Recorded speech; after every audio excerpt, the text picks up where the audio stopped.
Dacă vreți să ne ridicăm, aș vrea să ne rugăm.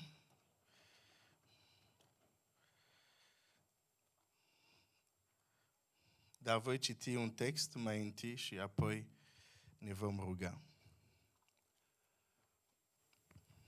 Isaia 58, versetul 4. Iată a postit ca să vă ciorvăiți și să vă certați, ca să bateți răutăcios cu pumnul, nu postiți cum se cere ziua aceea, ca să vi se audă strigătul sus. Ca să vi se audă strigătul sus. Ne rugăm. Tată Ceresc, mulțumesc pentru biserica din acest loc, pentru copiii tăi care sunt în acest loc, care sunt o lumină, sunt o binecuvântare pentru acest oraș și nu numai, și pentru această țară. Mă rog acum că ne apropiem de cuvântul tău, deschidem cuvântul tău, mă rog să ne deschizi mintea și inima, să ne dai un duh de descoperire și de înțelepciune ca să cunoaștem lucrurile care trebuie să le cunoaștem.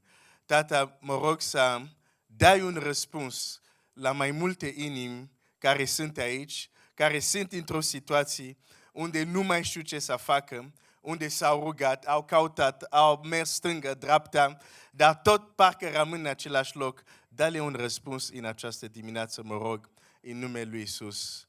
Dăm cuvinte și dăm îndrăzneală că să vorbesc cum trebuie să vorbesc. În numele lui Iisus. Amin. Amin. Dumnezeu să binecuvinteze, luați loc. Pasajul care l-am citit vorbește despre tot pasajul din Isaia, o bună parte din el, Isaia 58, vorbește despre post. Poți să spui la stomacul tău, stai liniștit, nu o să vorbesc despre post, deci poți să mănânci liniștit la prânz. Tema nu este postul, tema mea în această dimineață este aceasta. Dacă strigătul tău s-ar auzi sus, dacă strigătul tău s-ar auzi sus.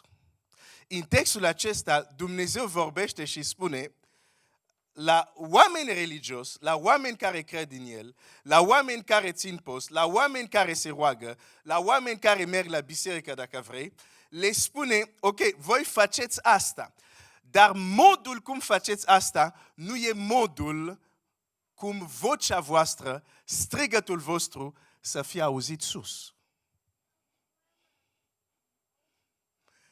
Da postit, da vă rugat, dar Dumnezeu le spune, nu postiți cum cere ziua aceea ca să vi se audă strigătul sus. Există o modalitate să ți se audă strigătul sus. Nu este tot să te rogi. De multe ori aud și de multe ori și eu am zis, dar Doamne m-am rugat, dar Doamne poate am postit. De ce nu s-a rezolvat încă problema? Pentru că noi plecăm de la o premiză falsă și anume, faptul că ne-am rugat, faptul că am postit, automat glasul nostru așa a ajuns sus și îți voi demonstra că nu e așa. Dacă strigătul tău s-ar auzi sus, ascultă ce spun, e imposibil că strigătul tău să se audă sus și să rămâi în același situație. E imposibil. Mai devreme, fratele Andrei vorbea despre marturia acelui om care s-a jucat cu vrăjitoria din adolescența lui. Și mulți vrăjitori, de fapt, încep foarte devreme. Când noi zicem sunt prea mici, diavolul nu zice că sunt prea mici. Diavolul zice nu, sunt destul de gata să învețe și vrăjitoria. Dar un lucru uimitor, de exemplu, la vrăjitor adevărat, nu șarlatan, că există și șarlatan mulți, ca în orice domeniu. Dar, de exemplu, un vrăjitor adevărat ce este uimitor, de exemplu cum a fost cu acest băiat, putea să se ducă să facă o încantație. Și imediat să fie un impact, un rezultat. Ați auzit când s-a dus și a făcut încantație, ca tatălui să moară, tatălui este împușcat. E uimitor cum, dacă te uiți la oameni care sunt cu adevărat în lumea întunericului, e uimitor modul cum repede poți să obțină anumite rezultate. Pentru că ei știu cum să se facă să se audă vocea lor, dar nu sus, la cel rău. Din păcate, mulți copii al lui Dumnezeu nu știu cum să se facă vocea lor auzit sus. Au fost momente unde mă întrebam în mintea mea de adolescent, ziceam, atunci eram în Congo, ziceam, e un lucru care nu înțeleg. În Congo, dacă ies duminica pe stradă, văd toată lumea care se duce la câte o biserică creștină. Văd mulți cu Biblie. Dacă mă plimb pe străzi, aud cum oameni se roagă. Și problema mea era, dar de ce condiția țării nu se ameliorează? Biblia zice, orașul se ridică la binecuvântarea celor neprianiți. Zic, dar de ce condiția economică, condiția politică, condiția socială nu se ameliorează? Eram frustrat, zic, e ceva care nu funcționează. Nu știam că nu pentru că oamenii se adună, nu pentru că oamenii se roagă, glasul lor e și auzit. Acum că știu asta, nu mă mai uimesc. Unii dintre voi stați pe loc de ceva timp. Unii dintre voi vă luptați cu uriași de ceva timp. Și ați încercat multe lucruri și nu a mers. Fii foarte atent la ce îți voi împărtăși. Pentru că, vezi, uneori tu te rogi pentru o soluție, te rogi pentru vindecare, te rogi pentru eliberare și nu vine mai întâi eliberare, nu vine mai întâi vindecare, vine mai întâi cuvânt. Și dacă tu nesocotești cuvântul care ți-e trimis, nu o să aveți niciodată răspunsul lui Dumnezeu. Biblia spune despre poporul Israel, în strâmtorarea lor au strigat către Domnul. Și când au strigat pentru eliberare. Și totuși Biblia zice și Domnul a trimis ce? Sunt oameni care citesc Biblia aici. Domnul ce a trimis? Cuvânt, mulțumesc. Deci în strâmtorarea lor au strigat. Dar Domnul nu a trimis eliberare, Domnul a trimis cuvânt. Sunt probleme la care nu vezi rezultate pentru că tu te rogi pentru un lucru și te aștepți lucrul să se întâmple. Dar uneori nu se întâmplă până Dumnezeu nu-ți trimite un cuvânt. Și cred că cuvântul care ți-l împărtășesc azi dimineață, pentru unii din voi este tocmai cuvântul care îți trebuie ca să mergi înainte. O, dacă glasul tău, strigătul tău s-ar auzi sus. Ai întâi să-ți arăt chiar de la Domnul Iisus că voi arăta de la Domnul Iisus dintr-o pildă care spune El că nu pentru că un om e religios, nu pentru că un om se roagă, glasul lui e automat auzit.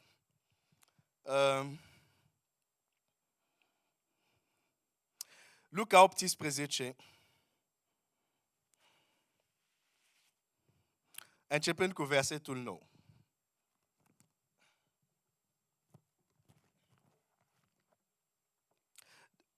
Am mai spus și pilda aceasta pentru unii care se încredeau în ei însuși că sunt neprianiți și disprețuiau pe ceilalți.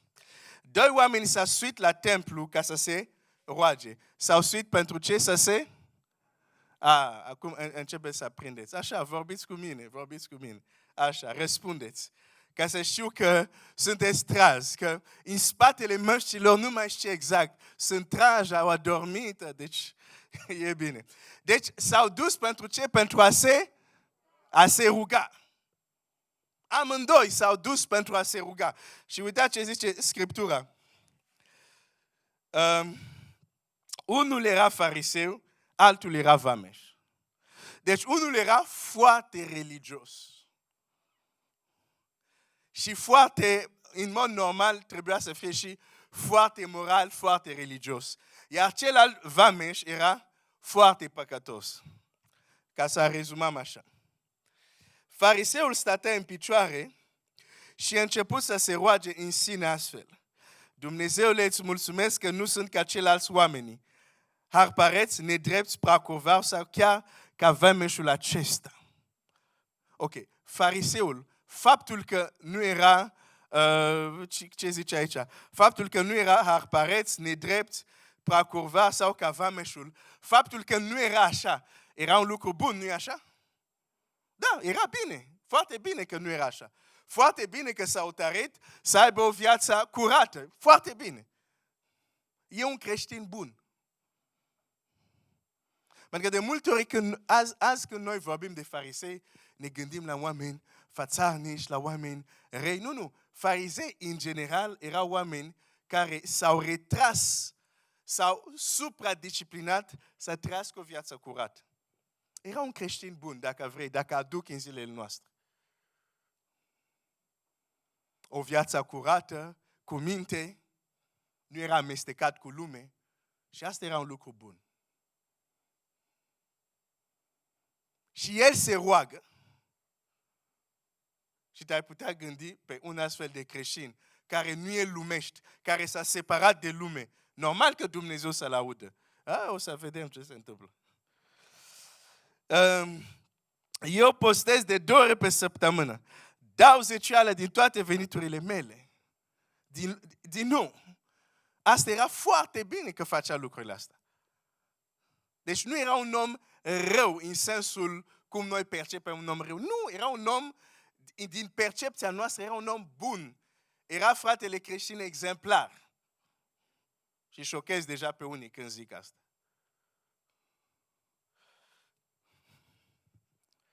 Vameșul stătea departe și nu îndrăznea nici ochi să se ridică spre cer și se batea în piept și zicea, Dumnezeule, ai milă de mine, păcătosul. Eu vă spun mai degrabă, omul acesta s-a coborât acasă, socotit nepreanit, decât celălalt, că oricine se va înălța va fi smerit și oricine se smerește va fi înălțat. Ok. Tu acum știi un lucru care fariseul nu știa. Când fariseul s-a întors acasă, a crezut că vocea lui a fost auzită de sus. Dar adevărul este că n-a fost auzit. Și aici suntem și noi uneori. Ne-am rugat. Dar fără să respectăm anumite lucruri. Și o să vă arăt ce anume.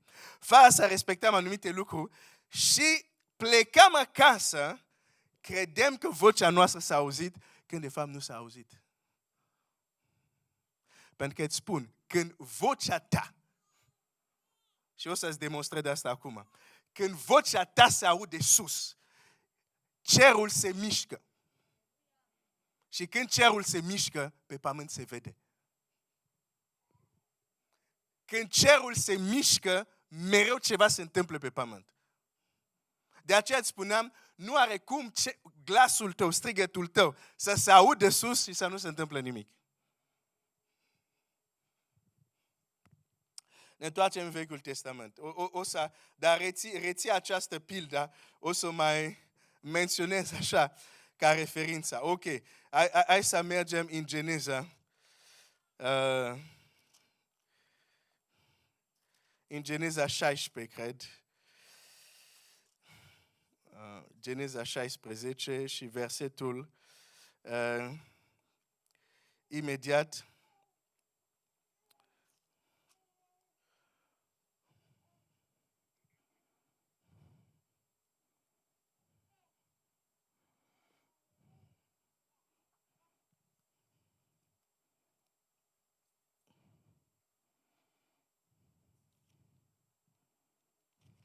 Unde ești?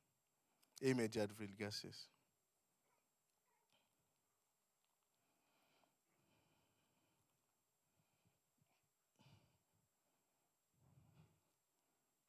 Ok.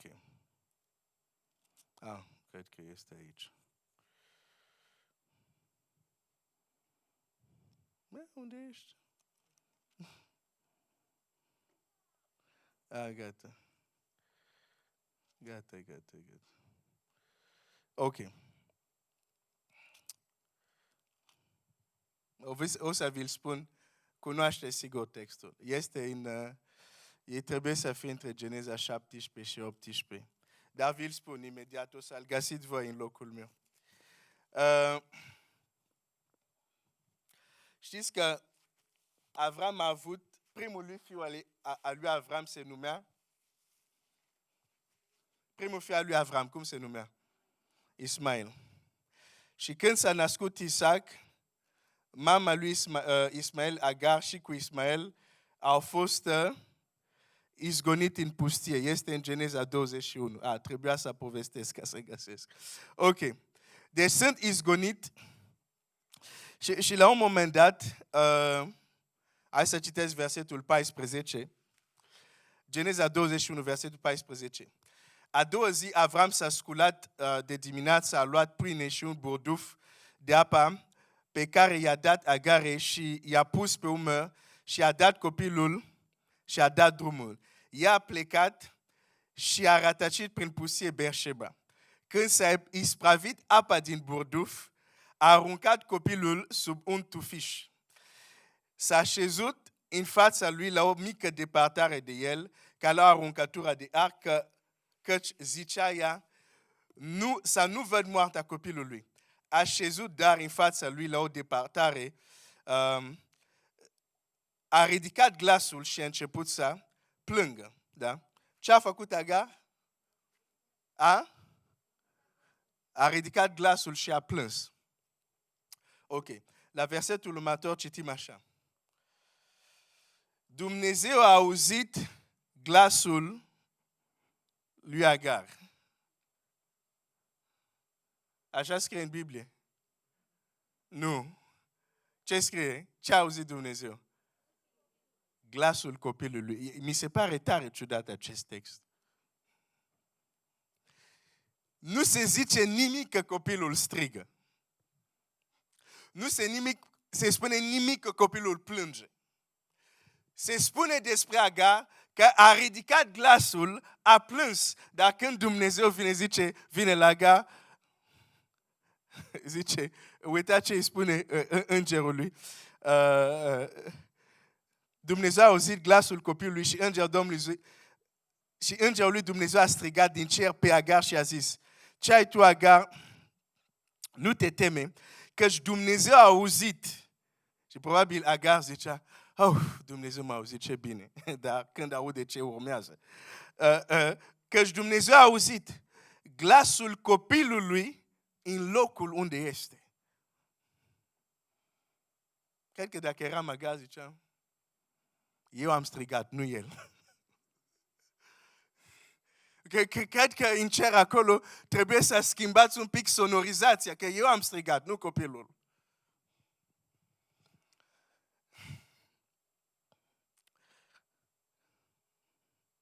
Pentru că, dacă ne uităm la Scriptură, există glasuri sau strigăte care se aud, care sunt audibile. De există și sunete sau glasuri sau strigăte care nu sunt audibile. Strigotul ei n-a fost auzit. Dumnezeu a răspuns la strigătul copilului. Dar copilul nu a strigat în mod audibil. Era un alt fel de strigat.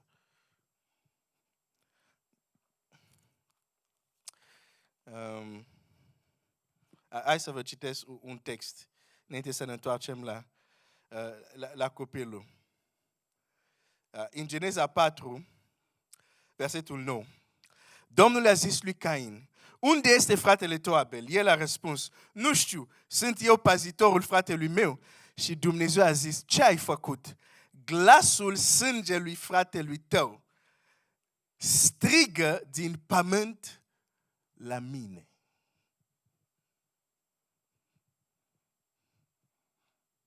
Dumnezeu zice, sângele fratele tău care a curs are o voce, strigă, și am auzit strigătul. Nu fratele tău, că e mort, dar nu mai poate striga, nu mai poate vorbi. Dar este un alt strigăt care am auzit. E strigătul sângele lui.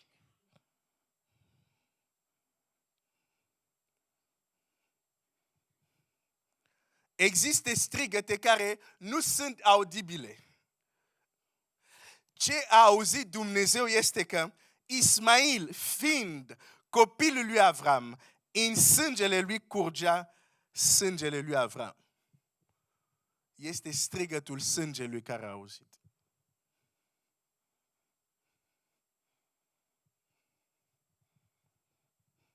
Deci nu totdeauna cel care face cel mai mult zgomot i-a auzit. În templu, cel care, în pilda despre care Domnul Iisus ne-a spus, cel care se credea cel mai tare nu era neapărat cel care a fost auzit. Dacă ți s-ar auzi glasul sus, există strigătul sângelui. Hai să-ți dau un alt exemplu de strigăt.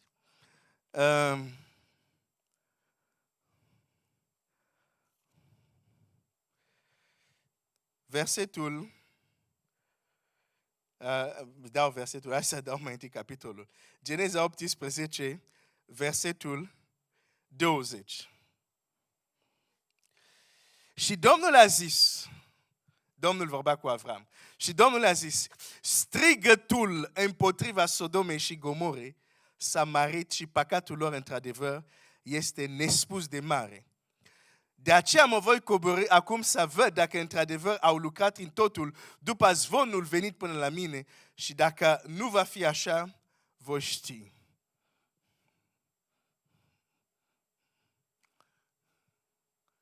Strigătul împotriva Sodomei și Gomorei. Dar de unde venea acest strigătul? Din cauza modul cum ei trăiau. Chiar de fapt în limba română este o expresie, zice, e strigator la cer. Există un mod de a trăi care chiar e strigator la cer.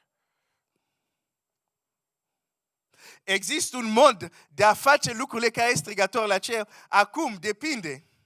Poate să fie strigator la cer în sensul bun, dacă sunt faptele neprianirii, sau poate să fie strigator la cer în sensul negativ. Dacă este fără de lege, cum a fost în Sodoma și Gomoră. Dacă strigătul tău s-ar auzi sus. Uitați, în textul care l-am citit, când Dumnezeu a auzit strigătul Sodomei și Gomore, v-am zis, când strigătul se aude sus, cerul se mișcă. Când Dumnezeu a auzit strigătul Sodomei și Gomoră, Dumnezeu s-a mișcat. Zice, am venit. O să văd dacă este așa și dacă nu, voi vedea. Deja Avram știa că e tare rău pentru cei din Sodoma și Gomoră și mijlocește. Când Dumnezeu a auzit strigătul copilului, Dumnezeu a intervenit, cerul s-a mișcat. Și în cazul lor, în cazul copilului, Biblia deschide ochii lui Agar și ea găsește, vede un... Scoală-te, ia copilul lui. Dumnezeu a auzit glasul copilului și îngerul Dumnezeu a strigat din cer. Ce ai tu, Avram, nu te teme că Dumnezeu a auzit glasul copilului. În locul unde este, scoală-te, ia copilul și ține-l de mână, că își va face din el un om mare. Și Dumnezeu i-a deschis ochii și a văzut un izvor de apă și s-a dus de la umplut cu burduf, cu apă și a dat copilului să bea. Un alt pasaj misterios. Dar oricum, când glasul copilului s-a auzit, situația lor s-a schimbat. A putut să găsească apă. Și au ieșit din această situație. De ce? Pentru că Dumnezeu a auzit glasul strigătul copilului. Dacă strigătul tău i-a auzit sus, există ceva care se schimbă. Dar ceea ce este interesant în această situație este că când citesc, parcă situația de fapt nu s-a schimbat.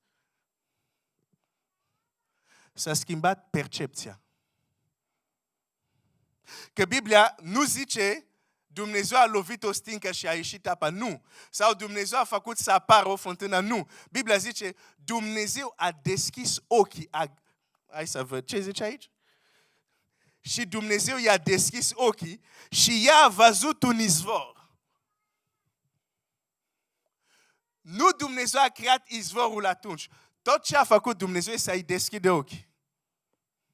Nu s-a schimbat situația, doar percepția s-a schimbat.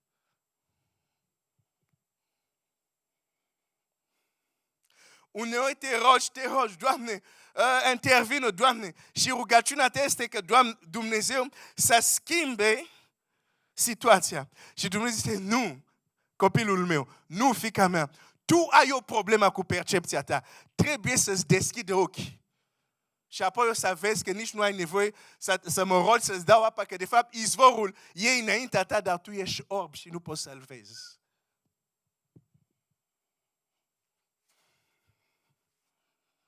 Dacă ți s-ar auzi glasul sus, strigătul sus, ceva se schimbă. Și uneori nu se schimbă ce te aștepți tu. Dumnezeu îți schimbă percepția. Sunt lucruri care nu le ai și pentru care suferi astăzi. Nu pentru că nu sunt pentru tine, dar pentru că ai crezut o minciună care te-a orbit. Și nu ai cum să ai acces la lucruri care de fapt sunt deja pentru tine disponibil. Dar ai crezut o minciună și atunci este imposibil să le vezi. Și trebuie să strigi și Dumnezeu să-ți deschide ochi, să poți să vezi izvorul și să te duci să bei, să nu mai mor de sete. Dacă glasul, strigătul tău s-ar auzi sus. Acum o să mă duc în Evanghelia și aș vrea să vedem anumite lucruri foarte importante. Dacă vrem că glasul nostru să fie auzit sus. Pentru că nu este totul să ne rugăm, dar trebuie să și glasul nostru să fie auzit sus. Amin, mulțumesc, amin. Marcu 10, avem o întâmplare foarte cunoscută a unui om a care viața lui, cum să zic, nu se schimba. Viața lui stătea pe loc. Cum este viața multor oameni și, din păcate, uneori, viața chiar unor creștini. Viața stă pe loc. Nimic nu se schimbă. Dar mai rău pentru el era o viață chiar, o viață foarte grea. Marcu 10, începând de versetul 46. Citesc. Au ajuns la Ierihon și pe când ieșea Iisus din Ierihon cu ucenicii săi și cu o mare mulțime de oameni, fiul lui Timeu, Bartimeu, un cerșetor orb, ședea jos lângă drum și cerea de milă. El a auzit că trece Iisus din Nazaret și a început să strige: Iisuse, fiul lui David, ai milă de mine. Mulți îl certau să tacă, dar el și mai tare striga: Fiul lui David, ai milă de mine. Iisus s-a oprit și a zis: chemați-l. Au chemat pe orb și au zis: îndrăznește, scoală-te, căci te cheamă. Orbul și-a aruncat haina, a sărit și a venit la Iisus. Iisus a luat cuvântul și a zis: ce vrei să-ți fac? Rabuni, a răspuns orbul, să capăt vederea. Și Iisus i-a zis: du-te, credința ta te-a mântuit. Îndată orbul și-a capătat vederea și a mers pe drum după Iisus. Amin. Amin, amin, amin. Ah, Domnul Iisus este extraordinar. Ah, Seigneur.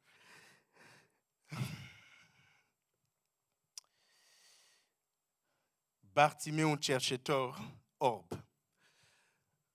Domnul Iisus zice, credința ta te-a mântuit.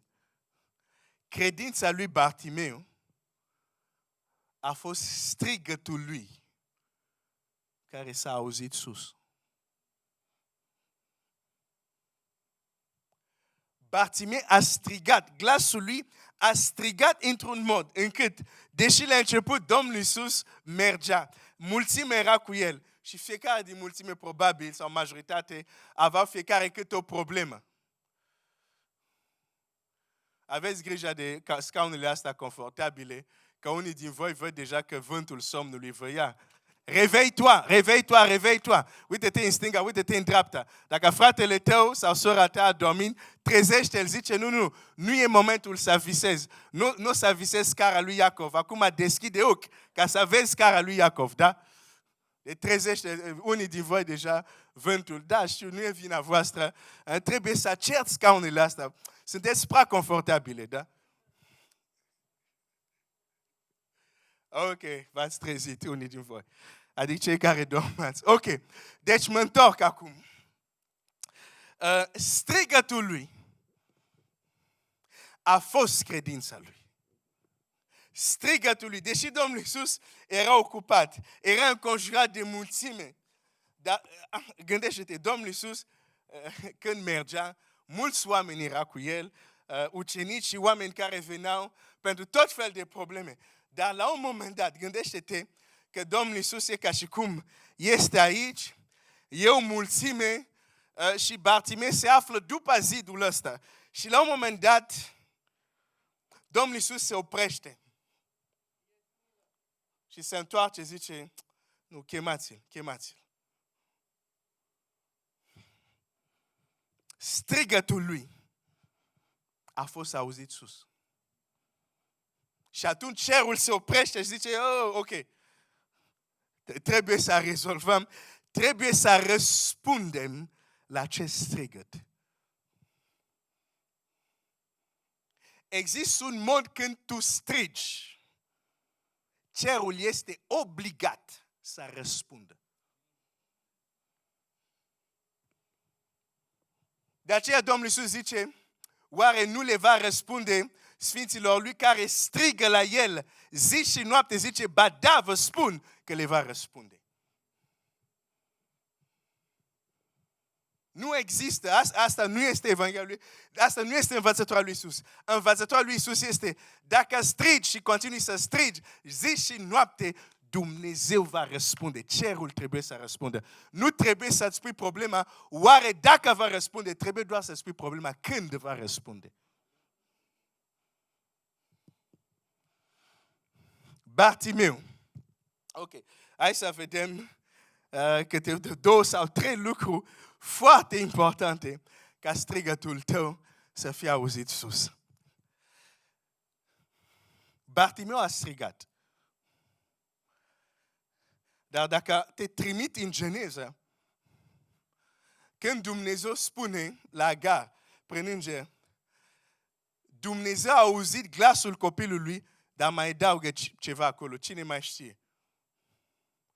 Dumnezeu a auzit glasul copilului și mai adaugă ceva acolo. Poftim? Hai să mergem să mai citim atunci. Pentru că aș vrea să vedeți acest lucru, e foarte important. Geneza 21, parcă era. Și cineva care a găsit poate să-mi zică. Ce mai zice acolo? Dumnezeu a auzit glasul copilului și mai adaugă ceva acolo.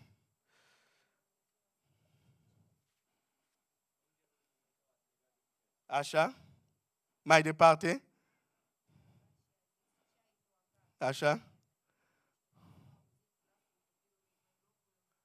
Mulțumesc. Deci Dumnezeu a auzit glasul copilului și în locul unde este. Mulțumesc. Și te întreb de ce Scriptura adaugă lucrul acesta. Dumnezeu a auzit glasul copilului din locul unde este. Fiecare strigăt care tu îl vei ridica, mereu îl vei ridica dintr-un loc. Și e important să vezi din ce loc ești. De exemplu, Bartimeu era cerșetor, era așezat lângă drum și din locul acesta a strigat către Dumnezeu.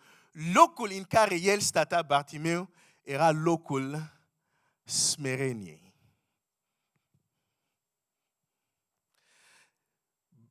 De aceea, de exemplu, aveți scripturi de genul ăsta, când săracul strigă, cum? Domnul laude. Interesant. De ce Biblia zice asta? Pentru că de obicei săracul, e smerit. Adică l-a smerit viața. Chiar dacă înainte nu era, dar când ești sărac și trebuie să cerșești ca să trăiești, te smerește viața. Bartimeu strigă de un loc care se numește smerenie. De aceea azi va trebui să spun la unii, bun, ca voi să nu vă supărați, să mă uit la camera, că ei nu sunt aici, n-au cum să se supere. Sau dacă se supere, ce pot să fac? Bonjour! Deci, ok, trebuie să spun la unii, voi sunteți ok, la unii, Naaman coboară din carul tău. Naaman coboară din carul tău. Din cauza carului tău unde te afli, de aceea glasul tău nu e auzit. De aceea nu ești încă vindecat. Pentru că tu ceri un lucru, dar tu ești încă în carul tău. Pentru cei care nu știți despre Naaman, Naaman a fost un general al armatei siriene care a auzit că în Israel, el este în Siria, e un general, a avut multe victorii, a avut multe stelele, și stânga, și dreapta, un om puternic. Dar Biblia, omul acesta puternic și viteaz, era lepros.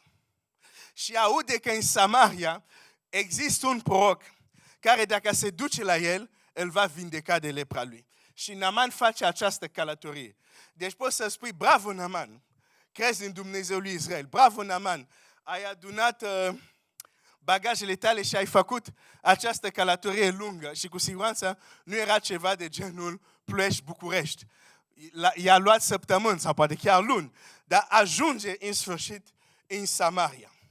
Și ajunge mai întâi la rege și apoi de la rege în final, ca să merg mai repede, ajunge la ușa prorocului Elisei. În 2 Împărați, versetul 5, 2 Împărați, capitolul 5, versetul 9, citesc. Naaman a venit cu cai și cu carul lui și s-a oprit la poarta casei lui Elisei. Deci a venit cu carul lui și s-a oprit la casa lui Elisei și era în carul lui și s-a așteptat să vină Elisei. Da, sunt marele Naaman. Atenție! Hai să vină acest Elisei, să-mi facă o ceremonie, cum mă aștept, să strige, să facă cu mâna așa, așa, să pună mâna pe rană și să fiu vindecat. Elisei fiind proroc, știa problema lui. Și Elisei zice, nici nu o să ies. Băiatul, du-te și spune-i să se ducă să se scalde de 7 ori în Iordan și va fi curat. Versetul 10, Elisa a trimis să-i spună printr-un sol, du-te și scaldă-te de 7 ori în Iordan și carnea ți se va face sănătoasă și va fi curat. Naaman s-a mâniat și a plecat, zicând, eu credeam că va ieși la mine, se va înfățișa el însuși, va chema numele Domnului Dumnezeului, își va duce mâna pe locul rănii și va vindeca lepra. Nu sunt oare râurile Damascului, Abana și Parpar mai bune decât toate apele lui Israel? N-aș fi putut oare să mă spăl în ele și să mă fac curat? Și s-a întors și a plecat plină de mânie. Dar mânia lui era pentru că orgoliul lui a fost rănit.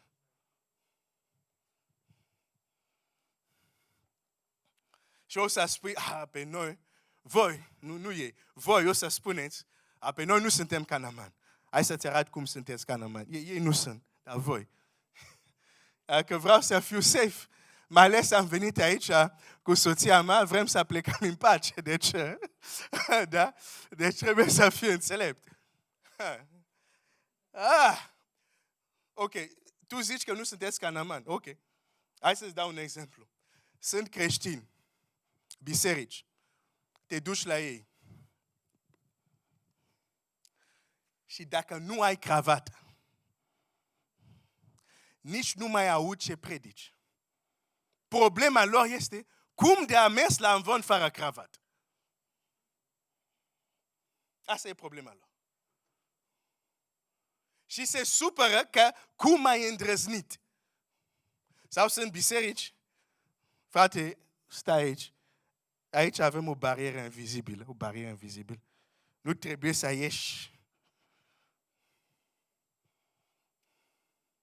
Sau sunt alți. Frate, ai predicat? Unde sunt foile ca să vedem că te-ai pregătit pentru mesaj? Unde ai bătut versetele? Unde e biografia mesajului? Pentru că, exact ca Naaman, în carul lor, lucrurile trebuie făcute doar într-un anumit mod. Dacă faci un pic diferit, roagă-te pentru protecția lui Dumnezeu.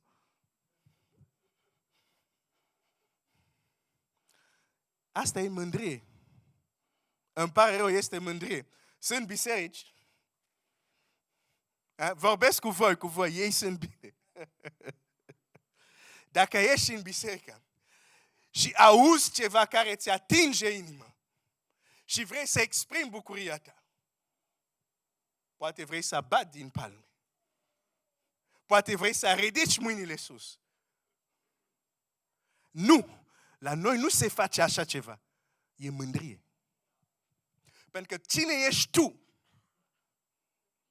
să oprești o faptura lui Dumnezeu, să laude pe Dumnezeu? Cine ești tu? E mândrie.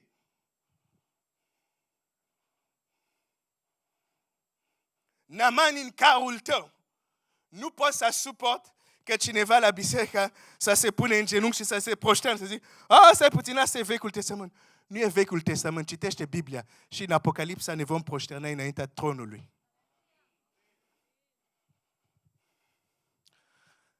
Problema mândriei religioasă, ascultă bine, problema mândriei religioasă este că tu nu-ți dai seama că ceea ce faci e mândrie. Fariseu, când zicea, Doamne, eu postez, tu crezi că fariseu știa că era mândru? Nu știa. Mândrie.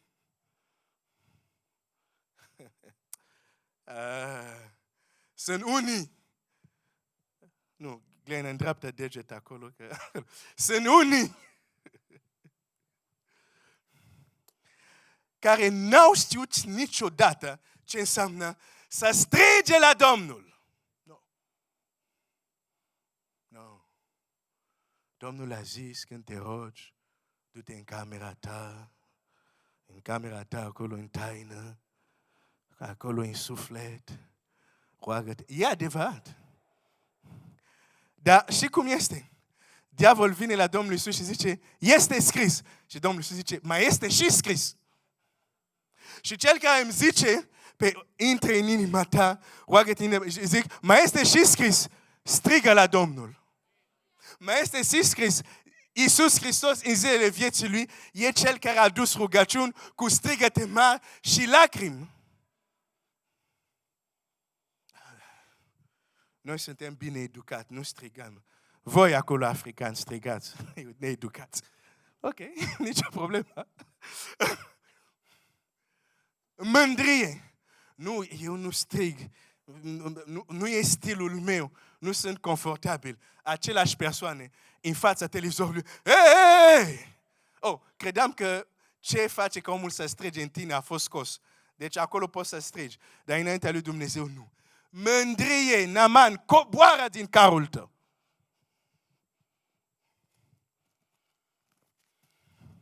Voi sunteți. Coboară din carul tău. Știți?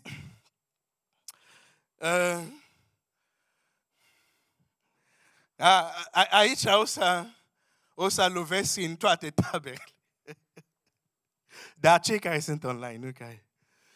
Sunt unii, de exemplu, consideră că biserica lor e cea mai bună. Biserica noastră, nu. La noi cobor îngeri, le vezi live. Da, nu? Vorbești cu ei. Pot chiar să stai la cafea cu ei. Zic, wow, extraordinar. Sunt unii, biserica lor a devenit idolul lor. Și se uită la ceilalți de sus. Voi. Ce Domnul Iisus arată aici? În pilda cu farisei și cu vameșul. Farisei zice, Domnul Iisus de fapt zice pilda pentru cei care se cred cineva și disprețuiesc pe ceilalți. La biserica noastră avem asta, avem. Voi. E mândrie. Coboară din carul tău. Respectă fiecare copil al lui Dumnezeu. Chiar dacă se închină diferit. Chiar dacă unele lucruri le crede diferit. Nu te mândri crezând că ești superior și ei sunt inferior. E mândrie. Coboară, Naaman, din carul tău. De aceea vocea ta nu este auzit sus.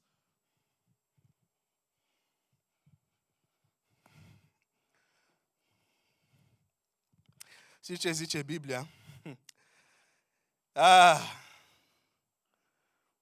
Naaman. Zice, dar eu de unde vin în Siria? Apele sunt mai bune. Nu puteam să mă spăl eu acolo.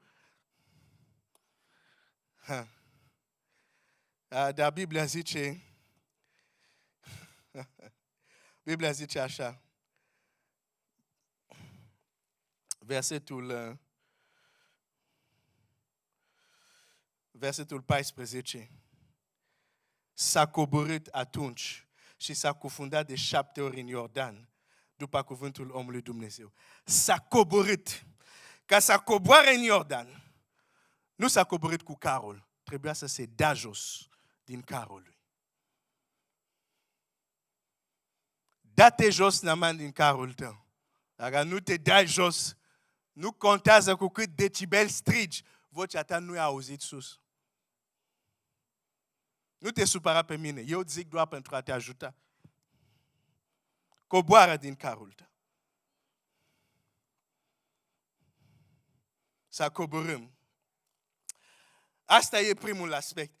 Acest aspect al smereniei, când vorbesc despre asta, nu o să am timp să mă duc să citesc, dar există un rege, că mai am câteva lucruri să spun, un lucru foarte important de spus legat de Bartimeu. Dar în Vechiul Testament, legat de smerenie, în Vechiul Testament este un om care se numește Ahab. Soția lui era Izabela, una foarte rea așa. Și Biblia spune, nu am timp, zice, n-a fost nimeni ca Ahab să se dea la păcat cum a făcut el. Și să conducă poporul să păcătuiască. A făcut rău. Și la un moment dat Dumnezeu trimite proroc la el și îi spune așa, uite, pentru tot ce ai făcut, uite judecata care aduc în viața ta. Și Ahab, când aude asta, Biblia zice, se îmbracă cu cenușă sau cu sac cu cenușă, adică se smerește înaintea lui Dumnezeu. Și Domnul zice, se duce la proroc și zice, ai văzut cum s-a smerit Ahab? Deși era un om rău. Dar modul cum s-a smerit a fost strigător la cer. Probabil Dumnezeu a zis, chiar și printre cei buni din Israel, nimeni nu s-a smerit cum s-a smerit el acum. Și Dumnezeu zice, tot ce am zis că voi face, toată judecata, nu se va mai întâmpla în viața lui. Nu o să mai fac această judecată decât în generația următoare, în viața fiului său. De ce? Pentru că s-a smerit. Nu te juca cu smerenia. În Cronici Dumnezeu spune așa, dacă poporul meu peste care este chemat numele meu se va, e primul pas, e primul pas. Dacă ai greșit asta, nu contează ce faci mai departe. E zero. Primul pas, se va smeri. Trebuie să învățăm să ne smerim. Trebuie să înveți, de exemplu, într-o sâmbătă, spui, Doamne, azi, până la 4 nu voi ieși, o să mă închid în cameră și o să stau cu fața la pământ, doar să-ți mulțumesc, doar să cer mila ta, doar să cer îndurarea ta. Trebuie să înveți să te smerești. Tu crezi că Dumnezeu este o glumă? Adică crezi că Dumnezeu, stăpânul universului, așteaptă doar tu când ai probleme, știi? Am venit, Doamne, uite problema asta. Tu crezi că asta e Dumnezeu? Asta nu e Dumnezeu. Trebuie să învățăm să ne smerim. În epoca modernă asta suntem, pentru că am realizat foarte multe lucruri cu tehnologie. Ni s-a mărit și capul de mândrie. Coboară-te, Naaman. Aștept pe asta, dar hai să mă duc repede la un alt aspect, că o să mă apropie de încheiere. Biblia spune așa. Deci învață, dacă vrei ca vocea ta să fie auzit sus, învață să te smerești. O să vezi cum Dumnezeu să ascultă. Uneori, nici nu vei vorbi, vei avea doar o dorință adâncă. O să vezi cum Dumnezeu duce la împlinire. Pentru că dorința ta adânc va fi ca un strigăt pentru cer. De ce? Pentru că ești unul smerit. Un alt aspect important. Când Bartimeu aud, hai să citesc aici, zice așa, hai să mă uit la ieșire, nu mă așteaptă bodyguards, deci e bine. Nu, sunt unii copii lui Dumnezeu, se supă repede când le spui anumite lucruri. În loc să vadă că e spre binele lor. Ok. Hai să vă arăt ceva aici. Marcu 10, versetul 47. El a auzit că trece Iisus din Nazaret. El aude că trece Iisus din Nazaret. Dar uitați ce strigă el. Și a început să strige, Iisuse, fiul lui David, ai milă de mine.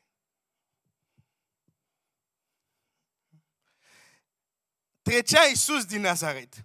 Dar el când strigă zice, Iisus, fiul lui David. Okay, nu am mult timp, dar repede să zic. În Vechiul Testament, o să vezi că Dumnezeu are mai multe nume în funcție de o anumită lucrare care a făcut. De exemplu, este numit Dumnezeu cel care mă vede, că am strigat și m-a văzut. Este numit Dumnezeu cel care poartă de grijă și așa mai departe. Deci fiecare lucrare care a făcut este un nume care s-a atașat la un aspect din Dumnezeirea. Iisus are și mai mult nume. Și fiecare nume al lui Iisus se referă la un aspect. De exemplu, când este numit mielul lui Dumnezeu, e aspectul de jertfă, care s-a dat pentru păcatele noastre, ca să fim mântuit. Și dacă nu l-ai primit încă pe Iisus Hristos, primește-l pe azi. El, mielul lui Dumnezeu, care s-a dat pe sine, care, când a fost dus, nu a deschis gura. Mielul lui Dumnezeu. Dar Iisus mai este și numit leul din tribul lui Iuda. Mielul, când ai de a face Iisus mielul, poți să-i dai o palmă, o să întoarcă cealaltă. Dacă ai de a face cu Iisus leul, nici nu o să poți să-i dai o palmă. Nu, adică nici prima, nu, n-ai cum. Dar este același Iisus. dar mai multe nume fac referire la diverse aspecte din el. Mă duc la ceva foarte important cu asta. Expresia fiului David în Israel se refera la Mesia, la Hristosul. Hristos înseamnă cel care este uns. În Luca 4, nu mă duc să citesc, Iisus vine, zice, Duhul Domnului este peste mine pentru că m-a uns, ca să mă duc să proclam celor rob eliberare, să vindec celor cu inima zdrobită și așa mai departe. Deci când Bartimeu strigă la Iisus, nu zice Iisus fiul tâmplarului, ceea ce mulți creștini fac. O să-ți explic. El zice Iisus, fiul lui David, Hristosul, cel uns, pentru a elibera, pentru a vindeca, este acea parte din tine care chem. Pentru că dacă tu ai același Iisus, dar chem fiul templarului, nu o să ai nicio minune. Dar e același Iisus. Citește în Scriptura, nu mai am timp. Biblia zice, când a ajuns în Nazaret, în locul unde a crescut, oamenii au zis, dar acesta este Iisus, fiul templarului. Și Biblia zice, n-a putut să facă nicio minune acolo, decât câteva vindecări. Dar este același Iisus. Ce s-a întâmplat acolo? Era chemat în el o parte care nu avea nicio treabă cu eliberare și vindecare. Era numit Iisus, fiul templarului. Astăzi există creștini care cunosc doar Iisus, care îți iartă păcatele și într-o zi vei fi în rai. E tot ce știu despre Iisus. Nu știu nimic despre Hristosul, cel uns care zdrobește legăturile demonice, cel uns care vindecă. Nu, ei nu știu nimic despre el. Și dacă tu nu știi nimic despre el, tot ce știi că este că Iisus a murit și vei fi într-o zi în rai. Când tu ții pe Iisus, de fapt, tu chemi fiul templarului, care încearcă să te ajute. Biblia zice, Iisus nu a putut, deci a vrut, dar modul cum îl priveau, modul cum îl chemau, îl limitau în acțiunea lui. Când tu strigi la Dumnezeu, mă întreb, ce parte din Dumnezeu, la ce parte din Dumnezeu chem? Oare chem o parte din Dumnezeu care are legătura cu problema ta sau o parte din Dumnezeu care nu are nicio treabă cu problema ta? Iisus a auzit că trecea Iisus din Nazaret, dar l-a chemat pe Iisus, fiul lui David, Hristosul, cel uns. Pe ce Iisus chem? Atunci vei vedea cel uns lucrând. Dar dacă chem doar Iisusul, ca Iisus care te-a mântuit și te așteaptă într-o zi dincolo de niște garzi de aur, asta se va întâmpla, dar până atunci, diavolul se va juca cu tine aici pe pământ.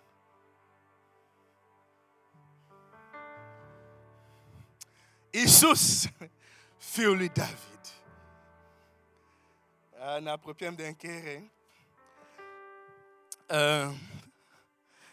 Când Bartimeu a strigat, deci reține, a strigat din locul smereniei, a strigat fiul lui David, adică dimensiunea din Dumnezeu, care e exact trimis pentru a rezolva astfel de probleme.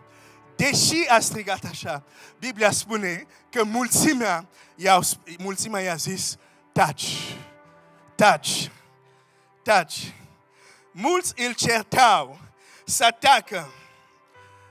Când vei striga la Iisus cel uns, mulți o să te certe. Mulți o să spună, taci, dar ce faci? Uneori o să fie propriile tale îndoieli. Te vor certa. Te vor spune, oprește-te. N-are cum să se schimbe. N-are cum să se... De unde ai auzit tu asta? Că tocmai Iisus e cel care face lucruri nemai auzite. Ceea ce n-ai auzit, El face. Asta e Iisus cel uns. Seigneur. Și au zis taci. Și asta este a treia atitudine. Prima atitudine e smerenia, a doua, să știi exact ce parte din Dumnezeu chem. Și a treia, chiar când mulțimea interioară sau exterioară îți spune taci. Oh, să faci ce a făcut Bartimeu. Îmi place ce a făcut. Nu s-a lăsat intimidat. Era orb, era smerit, era fără apărare. Dar a zis, asta e șansa vieții mele. Și Biblia zice așa, dar el și mai tare striga, Fiul lui David, ai milă de mine. Seigneur. Și o să închei. Hai să ne ridicăm. O să închei. Seigneur. Și aș vrea în încheiere să mai citesc un verset. Și toți cei care ați fost atins, să avem toți același strigăt. Iisus, Fiul lui David, ai milă de mine. Și poate o să spui pe eu, frate Glenn, problema mea e altă. E asta. Aș vrea să înțelegi un lucru. Dacă strigătul tău nu aduce mai întâi mila lui Dumnezeu peste tine, nimic altceva nu se întâmplă. Atunci când Estera a intrat la rege fără să fie chemat, înainte să spună problema ei, regele a trebuit să întingă toiagul de aur, ce însemna mila ca să nu fie executată. Și o să spun, asta e Vechiul Testament. Hai să-ți arate Noul Testament. Biblia spune în Evrei 4, versetul 16, să ne apropiem, dar cu deplină încredere de scaunul harului, ca să capătăm îndurare și să găsim har, pentru că să fim ajutați la vreme de nevoie. Deci înainte să fii ajutat, trebuie să ai îndurare și har. Trebuie să ai mila lui Dumnezeu. Lasă mai întâi problema ta, dar tu mai întâi ai nevoie de mila lui Dumnezeu. Evrei spune clar, apropie-te mai întâi, să ai îndurare, să ai milă, să ai har și atunci vei fi ajutat. Dacă glasul tău, strigătul tău s-ar auzi sus, rugăciunea mea acum este că multe vor să fie auzit sus. Și aș vrea împreună să strigăm acum la Dumnezeu. Să zicem, Fiul lui David, ai milă de noi, ai milă de mine. Oh Seigneur Jésus, prends pitié de moi, prends pitié de nous, pauvres pécheurs que nous sommes. Seigneur, rugați-vă, e momentul să vă rugați. Am terminat mesajul, Dumnezeu ți-a vorbit, acum tu vorbește cu Dumnezeu. Fiul lui David, Iisus e Fiul lui David, ai milă de mine. Iisus, Fiul lui David, ai milă de noi, ai milă de noi. Ajută-ne să ne dăm jos din carul mândriei. Ajută-ne să strigăm la tine ca cel viu, cel înviat, cel atotputernic, leul din tribul lui Iuda. Ajută-ne să strigăm zi și noapte, să nu ne întrebăm dacă vei răspunde sau nu, dar să ne punem doar întrebare, dacă avem întrebare, când vei răspunde, pentru că suntem încredințați că vei răspunde. Iisus, Fiul lui David, ai milă de mine. Iisus, Fiul lui David, ai milă de un suflet aici. Ai milă de un frate, de o soră și schimbă situația din viața noastră. Schimbă împrejurările din viețile noastre. Fie că ne deschizi ochii, fie că intervin în situație, Iisus, Fiul lui David, ai milă de mine, ai milă de noi. Prends pitié, Seigneur. Prends pitié, Seigneur.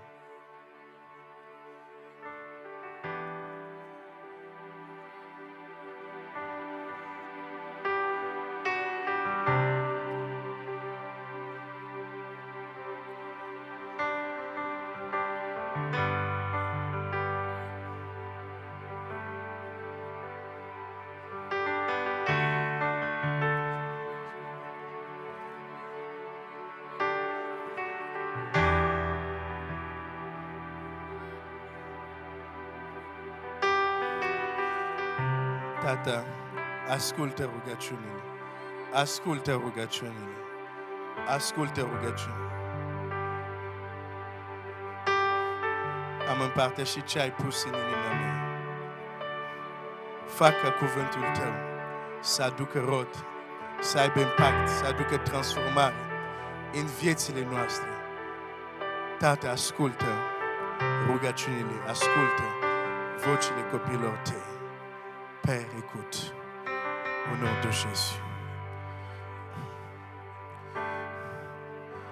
Dumnezeu să vă binecuvinteze. Dumnezeu să vă binecuvinteze. Și am încheiat.